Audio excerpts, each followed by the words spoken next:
Okay, let's unpack this. You know how the average person spends, what, $300 to $600 every single year just on blood pressure medication? Yeah, it adds up fast. And then there are those, well, not so fun side effects, right? Like dizziness, fatigue, maybe even some issues in the bedroom. It really makes you think. Hmm. What if, like, really effective blood pressure medicine was already sitting right there in your kitchen? Or maybe even better, totally free. Well, what's fascinating here is the real potential we have to tap into these natural strategies. Mm-hmm. There's solid research coming out showing us that these approaches can have a genuine impact. Exactly. A real impact on a condition affecting, well, probably a lot of people listening. So many people, yeah. And that's exactly what we're diving into today. We're going deep on how you can use the DASH diet, that's Dietary Approaches, to stop hypertension. Right. And get this, a major NIH study showed people saw an average 11-point drop in their blood pressure. That's right up there with what many medications can do. It really is comparable. Plus, we'll explore a specific exercise routine Johns Hopkins researchers found can be, well, just as effective as drugs sometimes. Hmm. And the really empowering part for you listening, you can start looking into these things, right now without needing an immediate doctor's appointment to just explore them. And if we connect this to the bigger picture, we're tackling a really significant health issue here. Yeah. High blood pressure, hypertension. It's often a silent threat, Silent. affecting nearly half of American adults. And the tricky thing is, it often doesn't give you any obvious warnings. Not until it's already caused some, well, serious problems. It's like that old analogy, the water pressure in your house pipes, right? Yeah, that's a good one. If the pressure is constantly too high, it gradually weakens those pipes. That's Yeah. basically what happens to your arteries when your blood pressure is up. Precisely. And just like with those pipes, you might not see any leaks or, problems until something major happens. Which is why it gets that nickname. The silent killer. Yeah. Serious stuff. Yeah, exactly. The silent killer. This raises an important question for you listening. What are the real consequences of, not dealing with this silent threat? Right. Untreated high blood pressure isn't just a number on a screen. It's a continuous strain on your whole cardiovascular system and beyond, really. Every single heartbeat at that higher pressure, it's putting extra stress on the walls of your arteries constantly. And over time, those vessels, they start to lose their stretch. They get stiffer. They do. That elasticity is key. That flexibility is so important, and when it's gone, your heart has to work much, much harder just to push blood around your body. It creates this really damaging cycle. Precisely. And the damage isn't just limited to your heart and those, big arteries. Yeah. We're talking about potential harm to vital organs. Right. Organs that absolutely rely on healthy blood flow. Think about your brain, your kidneys, even your eyes. Wow, okay. The smaller blood vessels in those areas are especially vulnerable to that increased pressure. And it's not just a personal health thing either, is it? When you look at the bigger picture, the cost. Oh, absolutely. The cost to society from diseases linked to high blood pressure is just huge. We're talking heart attacks, strokes. Kidney failure, vision problems, the cost of treating all of that, the lost work time when people are sick, even tragically premature deaths. It all adds up. It's a massive financial burden. For individuals and the whole healthcare system. Exactly. But what's truly encouraging, I think, for people listening is the growing amount of research showing that medication isn't always the only answer. Right. That's the key message today. For many people, making smart changes, what you eat, getting more active, finding ways to manage stress, these things can lead to blood pressure reductions that are genuinely on par with what we see with some prescription drugs. And the really great news. Often without those unwelcome side effects we mentioned right at the start. Okay, here's where it gets really interesting, I think. Back in 2017, there was this really significant change in how high blood pressure is even defined. Big shift. The level that doctors consider hypertension was actually lowered to 130/80. Now, for a lot of you listening who thought your blood pressure was totally fine before, Suddenly, they might fall into that category. exactly, you might now be considered to have high blood pressure. And it wasn't just some random decision, was it? Absolutely not. That change really reflected a better understanding in the medical community. We realized that even those, let's say, seemingly small increases in blood pressure actually carry a significant increase in your risk for cardiovascular problems down the line. So it's about being more proactive. Exactly. Recognizing that we needed to be more proactive in finding and addressing these issues earlier before they become more serious. Okay, so let's break down what those numbers actually mean for you when you see them on the cuff. You get two numbers. The top one, systolic, and the bottom one, diastolic.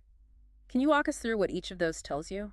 Certainly. So that top number, the systolic pressure, that's the pressure in your arteries when your heart beats when it pumps blood out to the rest of your body. Oh, wait, the pumping pressure. Kind of, yeah. It's a snapshot of the force your arteries experience with each heartbeat.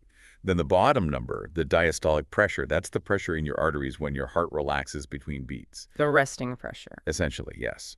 And both of these numbers are really important indicators of your overall cardiovascular health. And the American Heart Association and the American College of Cardiology, they've set up specific categories for these numbers, haven't they? Yes, they have. Clear guidelines. A reading below 120 for systolic and below 80 for diastolic that's considered normal. Okay, normal. If that top number creeps up, say between 120 and 129, well, the bottom number stays below 80, that's now classified as elevated. Elevated, right. Not quite hypertension yet. Not yet. Then we get into hypertension itself. Stage 1 is a systolic reading of 130 to 139 OR, a diastolic reading of 80 to 89. Okay. Stage 2 is when the systolic is 140 or higher, or the diastolic is 90 or higher. And then there's the really serious one. Yes, anything above 180 systolic or 120 diastolic is considered a hypertensive crisis that needs immediate medical attention. But what's really key for you to understand is that even those seemingly small increases getting into the elevated or stage 1 categories can significantly increase your risk of serious health issues down the road. It's like that garden hose analogy again, isn't it? It really is. Think of those arteries like garden hoses, designed for a specific water pressure. Right. When the pressure consistently goes above that level, it can cause tiny tears, like little damages, in the walls of the arteries. And your body, well, it tries to fix those tears, right? Yeah, with cholesterol, I think. Is that right? Exactly right. Your body uses cholesterol to try and patch up those little tears, but over time, this leads to a buildup of plaque. Uh-oh. Yeah, and that plaque narrows the vessels, makes them harder, and makes it even tougher for blood to flow through. So the resistance goes up. Precisely. That increased resistance then makes your blood pressure go even higher.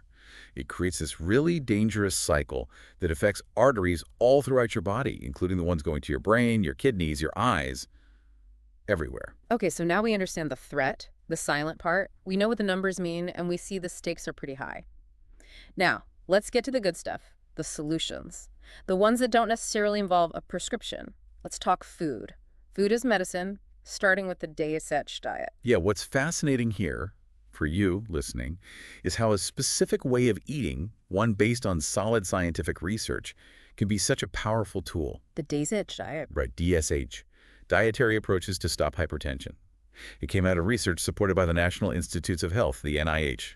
So this isn't some trendy, here today, gone tomorrow diet. Your fad diet here. No, it's a well-studied eating plan specifically designed to help manage blood pressure. And the main idea seems pretty straightforward. Eat more of certain things, less of others. Exactly. The focus for you is on loading up your plate with fruits, vegetables, whole grains, lean sources of protein, and low-fat dairy. Okay, the good stuff. Right. And at the same time, it emphasizes cutting back on things like saturated fat, cholesterol, sodium, of course, and added sugars. Now, I bet a lot of people hear diet for blood pressure and immediately think, oh, bland, boring meals. Is that really what the Dash-H diet is like? That's such a common misunderstanding. And it's a shame because it might keep people from trying something really effective. Yeah. The Dash-H diet isn't about feeling deprived at all. It's actually about enjoying a really wide variety of flavorful, nutrient-rich foods. Think about all those colorful fruits and vegetables, the satisfying textures of whole grains, lean, tasty proteins. Sounds pretty good, actually. These foods aren't just delicious. They also actively work to help relax your blood vessels and lower your blood pressure with each bite you take, really. So what would a typical day look like in terms of how much of each food group? The plan gives you clear, manageable guidelines. Generally, it recommends about 4 to 5 servings of both fruits and vegetables each day. Okay, 4 or 5 fruits, 4 or 5 veggies. Yep. Then 6 to 8 servings of whole grains, up to 6 servings of lean protein thinking fish, chicken, 2 to 3 servings of low-fat or fat-free dairy, And then spread throughout the week about 4 to 5 servings of nuts, seeds, and beans. Wow, that sounds like a lot of food, a lot of variety. It's a really balanced way of eating. Gives you a fantastic range of nutrients all working together. And we hear so much about potassium when it comes to blood pressure. How does the DAH diet factor that in? Oh, that's a really key part. Potassium is, well, it's almost like nature's counterbalance to sodium's effect on blood pressure. How does it work? It helps your kidneys get rid of extra sodium, which in turn makes things easier on your blood vessels, helps them relax. I see. And the DHH diet naturally emphasizes foods that are packed with potassium. We're talking leafy greens, tomatoes, potatoes, especially with the skin on sweet potatoes, melons, bananas, avocados, oranges, apricots. A lot of fruit and veg. Yep. And also dairy products, tuna, salmon, nuts, seeds, and beans. So you see, there are tons of delicious options for you to get that potassium in. Besides potassium, are there other things in the DAH diet that are helping out? Absolutely. The whole foods that make up the DAH diet offer a whole bunch of benefits for your heart and blood vessels. Like what? Well, for example, the fiber in all those whole grains. It helps keep your cholesterol and blood sugar levels in check. And both of those can make blood pressure problems worse if they're out of whack. Right. And the lean proteins give you the essential amino acids, the building blocks you need, but without all the artery-stiffening saturated fats you find in, say, fatty red meats. It's really the combination, the synergy of all these nutrients working together in those whole foods that creates such a powerful effect. And the research really backs this up, doesn't it? We mentioned that NIH study earlier. Yes, absolutely. The real-world impact has been clearly shown in clinical studies. People who really stuck to the DASH eating plan saw their systolic blood pressure, that top number, drop by about 8 to 14 points, or millimeter Hg. 8 to 14 points. That's significant. It really is. For many people listening, that's a result that's right up there with what you might see from taking certain blood pressure medications. Wow. And the great news, you can start to see these benefits within just a couple of weeks of making these dietary changes. And it can keep getting better over time if you stick with it. Now, we've often heard so much emphasis put on just cutting back on sodium, on salt, but the science might be shifting a bit there, or at least adding nuance. That's a really important point, yes. While reducing the amount of sodium you eat is definitely still a key recommendation, don't get me wrong. Okay. More recent research is showing that the balance, the ratio, between potassium and sodium might be even more important. Ratio. Interesting. Yeah, really interesting work from the University of Waterloo suggests that this ratio might actually be more critical than just focusing on sodium reduction alone. So more potassium might be as important, or maybe even more important than less sodium. The research suggested that eating more potassium could have a really significant positive impact on blood pressure, potentially even more so than just cutting back on salt for some people. That's fascinating. Did they find anything else interesting in that research? Yes, they also found some potential gender differences. It seemed men might see a more noticeable positive effect from increasing their potassium to sodium ratio compared to women who haven't gone through menopause yet. Huh, okay. And this really highlights for you how our modern diets, which tend to be super high in sodium and pretty low in potassium, are just so drastically different from how humans used to eat for, well, millennia. How different? If you think about it, our ancestors' diets probably had something like 16 times more potassium than sodium. 16 times. Yeah. But today's typical Western diet, it often has about twice as much sodium as potassium. It's a complete flip-flop. Wow. So it's not just about putting away the salt shaker. No. It's also about actively adding those potassium-rich foods to your plate, finding ways to get them in. Exactly. It really changes how you should think about diet and blood pressure for yourself. You need to really focus on including those potassium-packed fruits, vegetables, beans, fish, and other recommended foods in your daily meals. Okay, so food is clearly a powerful tool, a really powerful one. But what about moving your body? Let's talk exercise. Another key way, presumably, for you to naturally lower your blood pressure. Absolutely. What's remarkable here is that, along with diet, being physically active in the right way can have a really big impact on your heart health. You mentioned Johns Hopkins research. Yes, as you mentioned, researchers there found that certain kinds of exercise can improve how your arteries function within just a few weeks. And sometimes the effect is comparable to medication. And it just makes sense intuitively, right? Our bodies weren't really made to sit around all day long. Not at all. We evolved to be active creatures. And when you spend a lot of time being inactive, sedentary, your heart and blood vessels, well, they suffer for it. Well, sitting for long periods can cause blood to pool in your legs, for one. Your muscles don't use oxygen as efficiently, Mm. and your blood vessels gradually lose some of their natural elasticity, their ability to stretch. Okay. This all creates a situation where high blood pressure is just more likely to develop. No, a lot of people listening might think, oh, great, I need to be a gym rat, spend hours working out every day. Is that the case? No, not at all, thankfully. Yeah. The American Heart Association actually recommends a very achievable goal. They suggest 150 minutes of moderate aerobic activity per week. 150 minutes. Okay, what does that break down to? That breaks down to just 30 minutes on most days of the week. 5 days, maybe? 30 minutes. That sounds more doable. Right. And the really encouraging thing is you don't even have to do it all at once. Oh, Breaking that 30 minutes into, say, 3 brisk 10-minute walks spread throughout your day can give you very similar benefits to doing one 30-minute session. okay, that makes it much easier to fit in, like a walk after meals, maybe. Exactly. It makes it so much more practical for fitting movement into even a really busy day. And we touched on the connection between diet and exercise earlier with that Johns Hopkins study. Can you remind us what they found there? Yes, that 2012 research was really insightful. They found that when people lost weight, and they did this through a combination of a low-carb diet and regular exercise, their arteries actually worked better. How so? The blood vessels became more efficient at expanding, at dilating. That allows blood to flow more easily, which directly helps lower high blood pressure. And there was something about belly fat.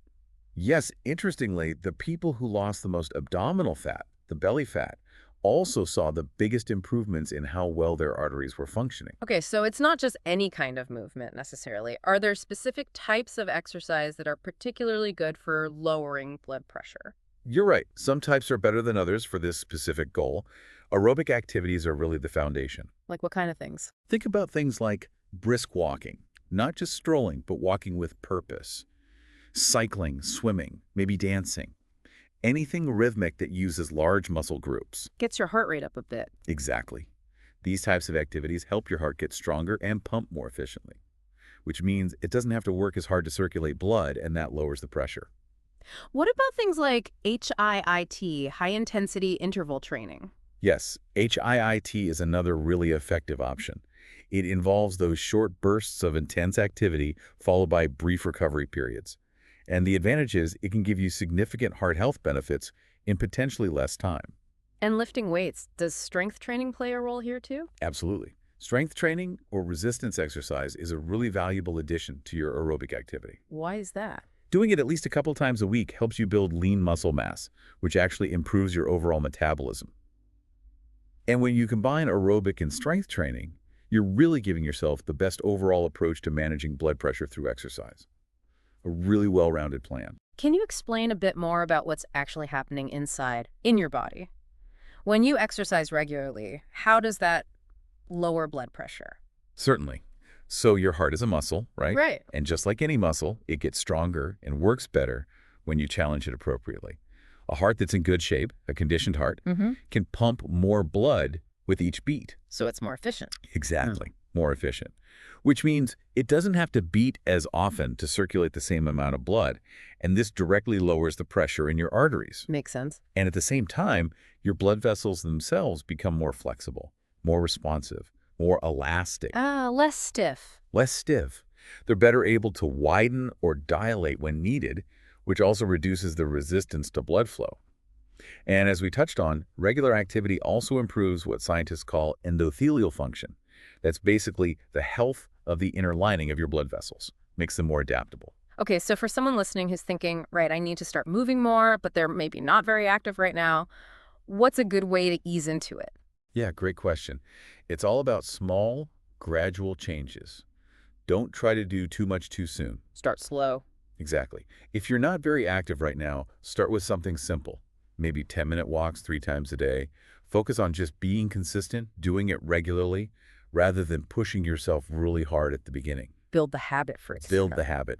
Then, once you've gotten into that routine, you can slowly start walking for longer periods, maybe 15 or 20 minutes, and then maybe pick up the pace a little bit. Okay.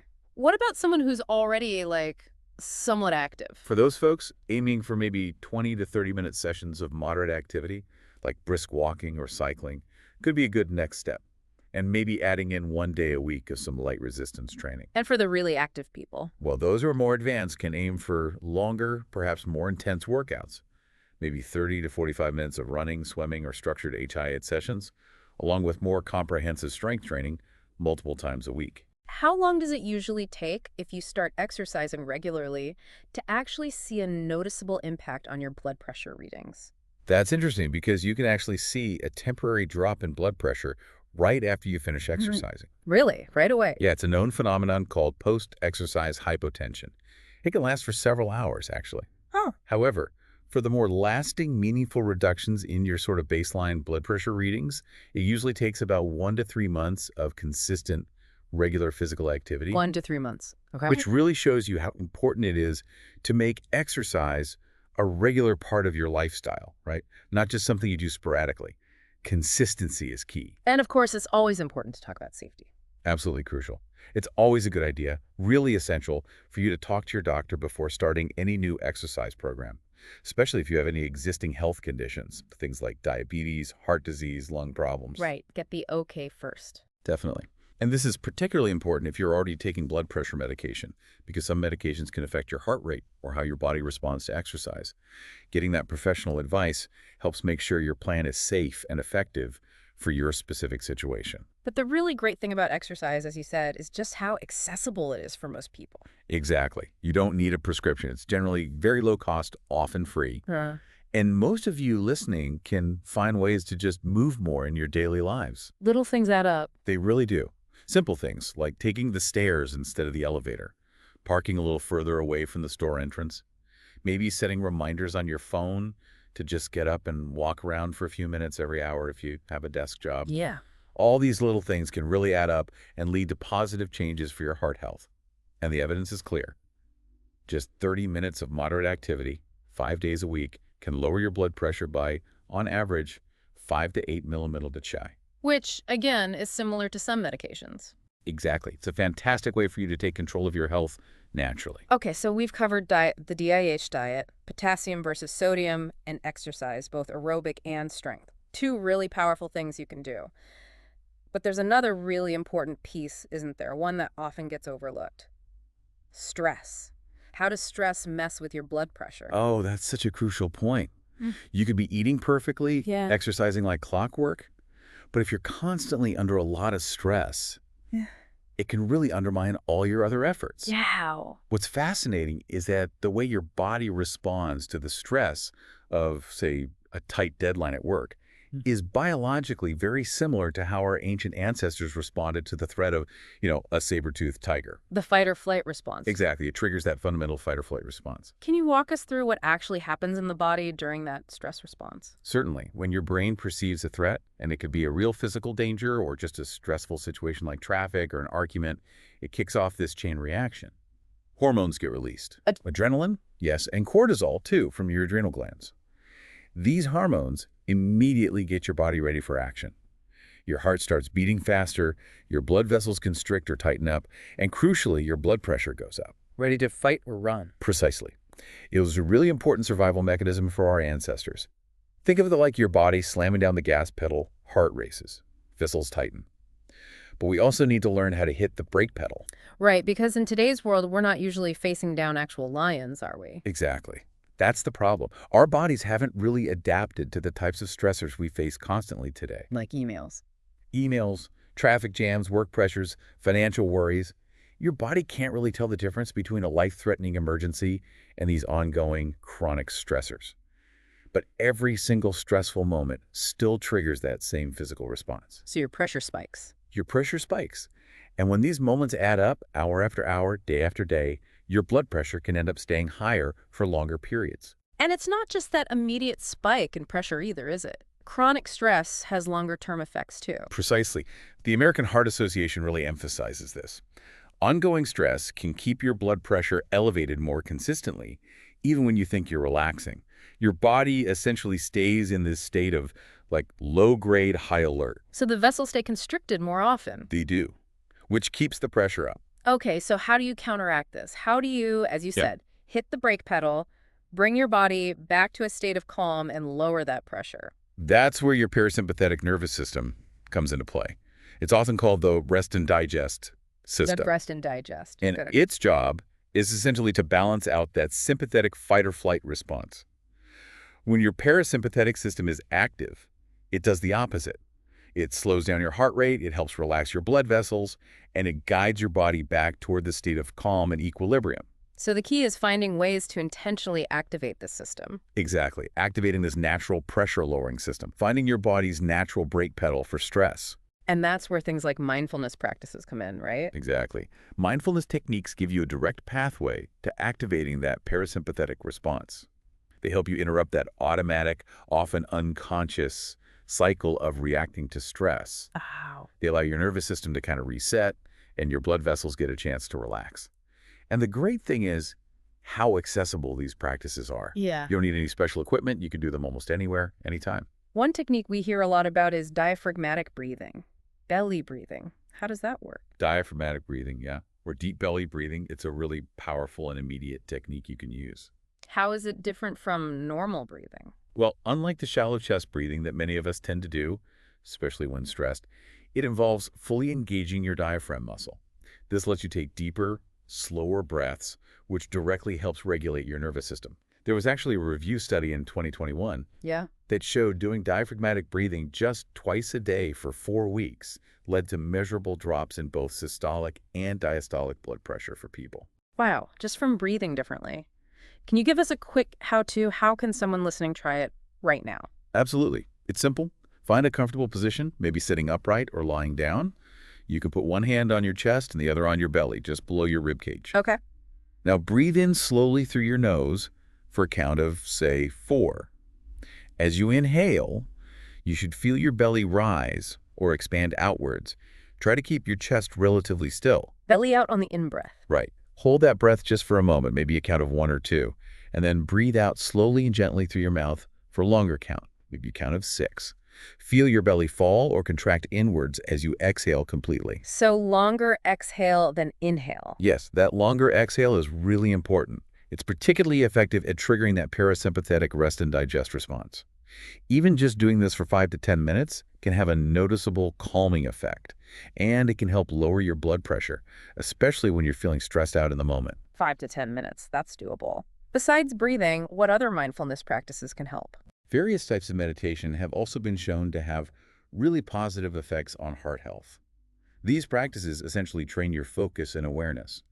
How does that help blood pressure? Over time, it helps you become less reactive to stressful thoughts and situations. What's really interesting is that regular meditation isn't just a temporary fix. It seems it can actually change how your blood vessels respond to stress over the long term, making them more resilient, more adaptable.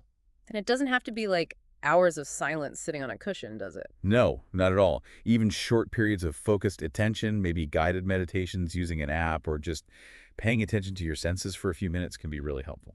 What else works for stress? Well, managing stress goes beyond just formal meditation and breathing exercises. Something as simple as listening to calming music, for example, has been shown to effectively relax the nervous system. Music therapy, almost. Kind of, yeah. It can be a great addition to other blood pressure strategies. Many people find that nature sounds, classical music, or really just anything they personally find soothing can be a really easy way to de-stress during the day. And what about work stress? That's a big one for so many people. Oh, absolutely. Work-related stress is a huge factor. Strategies there include setting clear, healthy boundaries around work communications, like maybe not checking email late at night, taking short mindfulness breaks during the workday, even just for a minute or two, and having clear routines or rituals to help you transition mentally from work mode to home life. All of these can help manage this significant source of ongoing stress.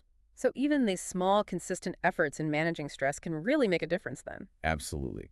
Doing daily meditation and deep breathing for just 5 to 10 minutes. That can lead to systolic blood pressure reductions of around 4 to 5 millimilli Hg within just a few weeks for some people. Again, similar numbers to some meds. Exactly. That's a significant impact, often comparable to certain medications, but again, generally without the unwanted side effects. These techniques are really getting at the root cause of stress-induced hypertension, not just masking the symptoms. Okay, we've covered a lot. Diet, exercise, stress management, really powerful pillars.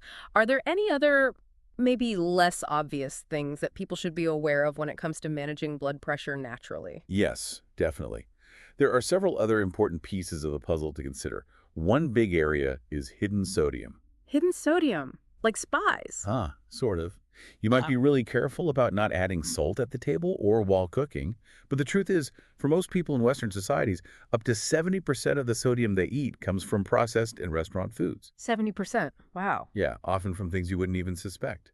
Canned soups are notorious. Processed meats, frozen dinners, even things that seem relatively healthy like breakfast cereals or bread can be loaded with sodium. Even bread. Even bread, yeah. I remember being really surprised myself when I started looking closely at labels and saw how much sodium was in my favorite canned soup or even some cottage cheese brands. It really highlights how sneaky it can be. That is a bit alarming. What can people do about that? It really underscores how important it is to become a label reader. Get in the habit of checking the nutrition facts panel on packaged foods. Pay attention not just to the sodium amount, but also the serving size listed. Right, the serving size trap. Exactly.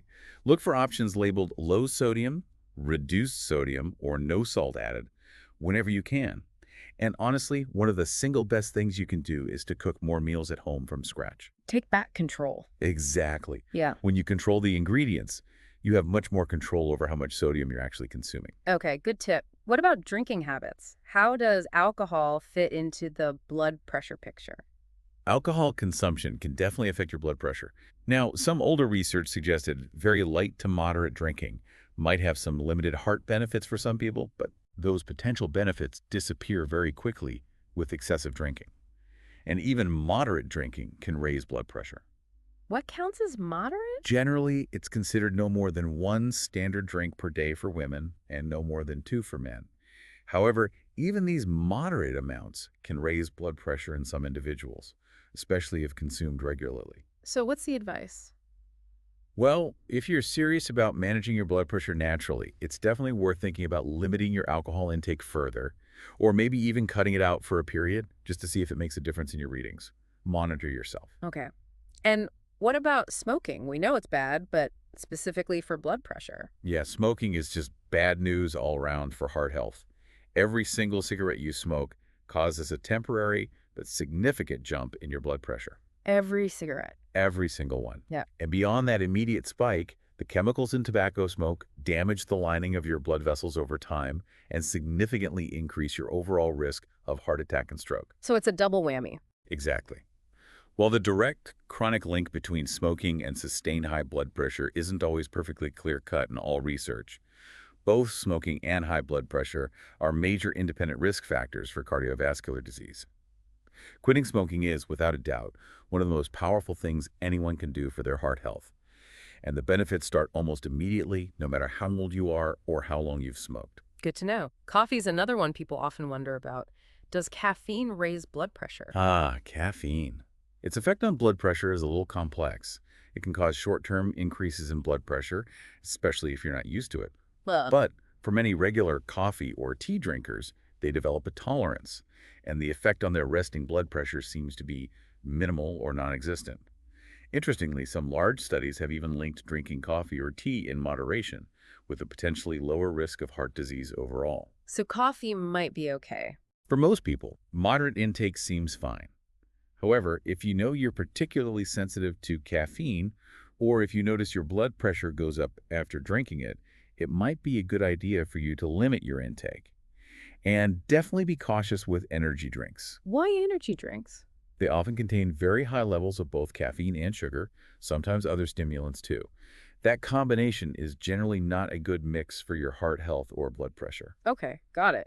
Is there anything else that might be flying under the radar for people? Absolutely. Sleep. How well and how much you sleep is often underestimated, but it plays a really important role in regulating your blood pressure. Sleep affects blood pressure. How? Yeah. Regularly getting less than, say, 7 hours of quality sleep per night has been consistently linked to a higher risk of developing high blood pressure over time. Less than 7 hours. Right. And conditions that disrupt sleep, like sleep apnea, restless leg syndrome, or chronic insomnia, can also negatively affect your blood pressure control. So what's the goal? Aiming for 7 to 9 hours of good quality sleep each night is generally recommended for adults. And focusing on good sleep hygiene things, like having a consistent bedtime and wake-up time, even on weekends, creating a relaxing bedtime routine, making sure your bedroom is dark, quiet, and cool, avoiding caffeine and alcohol close to bedtime, all these things can really make a difference. Good sleep hygiene. Important stuff. And for those people who are checking their blood pressure at home, which is a good idea, right? Are there any important things to remember to get accurate readings? Yes, absolutely. Home monitoring is great, but using the right technique is really important for getting accurate, reliable readings. What's the right way? Okay, first, try to take your measurements at roughly the same time every day. Morning is often good, maybe after you've used the restroom, but before breakfast or coffee. Consistency? Consistency is key. Make sure you're sitting comfortably in a chair with good back support. Mhm. Rest your arm on a table or arm rest so that your upper arm is at about the same level as your heart. Arm at heart level. Got it. Put the cuff correctly on your bare upper arm, directly on the skin, not over clothing. Make sure it's the right size cuff for your arm. Then, before you actually hit the start button, just sit quietly and relax for at least 2 to 3 minutes. No talking, no checking your phone. Just chill for a few minutes. Exactly. Keep your feet flat on the floor, uncrossed, while you're taking the measurement. And try to keep your arm relaxed. Following these steps consistently is really important. Why so important? It helps avoid artificially high readings. And it's especially crucial for identifying things like white coat hypertension, where your pressure is high at the doctor's office but normal at home, or the opposite, masked hypertension, where it's normal at the office but high the rest of the time. Accurate home monitoring gives you and your doctor a much clearer picture of what your blood pressure is really doing day to day. Makes sense.